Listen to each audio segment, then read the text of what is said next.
Ladies and gentlemen, gather around. I would love to share with you a story. Once upon a time in 19th century Germany, there was the book.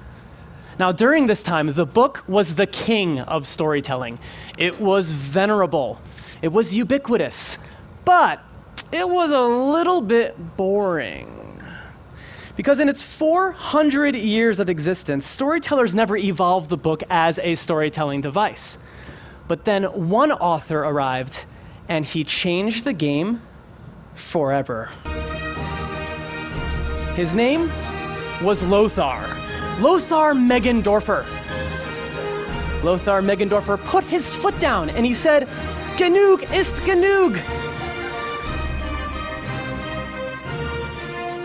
He grabbed his pen, he snatched his scissors. This man refused to fold to the conventions of normalcy and just decided to fold. History would know Lothar Meggendorfer as, who else? The world's first true inventor of the children's pop-up book. Yes. For this delight and for this wonder, people rejoiced.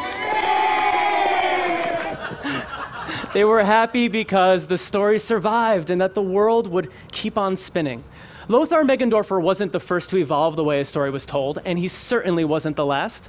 Whether storytellers realized it or not, they were channeling Meggendorfer's spirit when they moved opera to vaudeville, radio news to radio theater, film to film in motion, to film in sound, color, 3D, on VHS, and on DVD. There seemed to be no cure for this Meggendorferitis.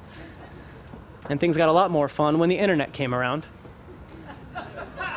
Because not only could people broadcast their stories throughout the world, but they can do so using with what seemed to be an infinite amount of devices. For example, one company would tell a story of love through its very own search engine. One Taiwanese production studio would interpret American politics in 3D.